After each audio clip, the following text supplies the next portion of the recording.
রমজানে শয়তান কি সত্যিই বন্দী থাকে? এ বিষয়ে আমাদের নানা প্রশ্ন উকি দেয়। আজকের এই সংক্ষিপ্ত আলোচনায় আমরা জানব হাদিসে বর্ণিত শয়তান বন্দী হওয়ার অর্থ কী এবং তারপরেও কেন মানুষ গুনাহ করে। হাদিস শরীফে হযরত আবু হুরায়রা রাদিয়াল্লাহু তাআলা আনহু থেকে বর্ণিত হয়েছে, মুহাম্মদ সাল্লাল্লাহু আলাইহি ওয়াসাল্লাম বলেছেন, যখন রমজান আসে তখন জান্নাতের দরজাগুলো খুলে দেয়া হয়, জাহান্নামের দরজাগুলো বন্ধ করে দেয়া হয়, আর দুষ্ট শয়তানদের শৃঙ্খলাবদ্ধ করা হয়। হাদিসটি বর্ণিত হয়েছে সহিহ মুসলিমে। এখন প্রশ্ন হলো, শয়তানকে শিকলবন্দি করার অর্থ কী, আক্ষরিক নাকি রূপক? অনেক মুহাদ্দিস বলেন এটি রূপক অর্থেও হতে পারে, অর্থাৎ রমজানে মানুষের ঈমানি শক্তি বেড়ে যায়, মানুষ বেশি রোজা রাখে, বেশি কোরআন তেলাওয়াত করে, বেশি জিকির করে, ফলে শয়তানের প্রভাব অনেকটাই কমে যায়, গুনাহের প্রবণতা কমে যায়, সমাজে অন্যায়ের হারও কমে যায়। আমরা বাস্তব জীবনেও এর প্রমাণ দেখতে পাই।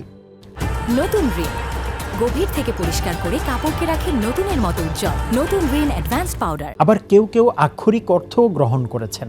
তাদের মতে শয়তান মানুষের পাপের একটি কারণ, কিন্তু আরেকটি বড় কারণ হলো মানুষের নিজস্ব কুপ্রবৃত্তি।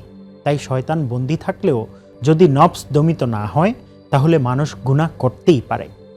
আরেকটি ব্যাখ্যা হলো, সব শয়তানকে নয়, বরং খুব দুষ্ট শয়তানদের বন্দী করা হয়, তাই অন্য শয়তানদের প্ররোচনায় কিছু পাপ সংঘটিত হতে পারে।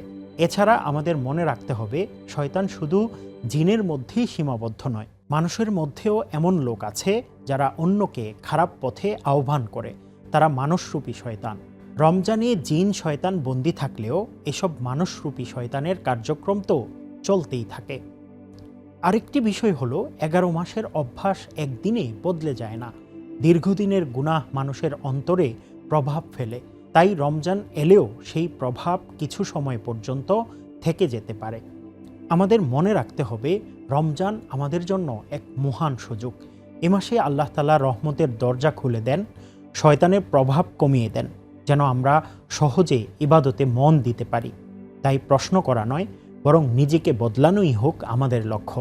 রমজানকে কাজে লাগাই, নফসকে দমন করি, আল্লাহর কাছে সাহায্য চাই।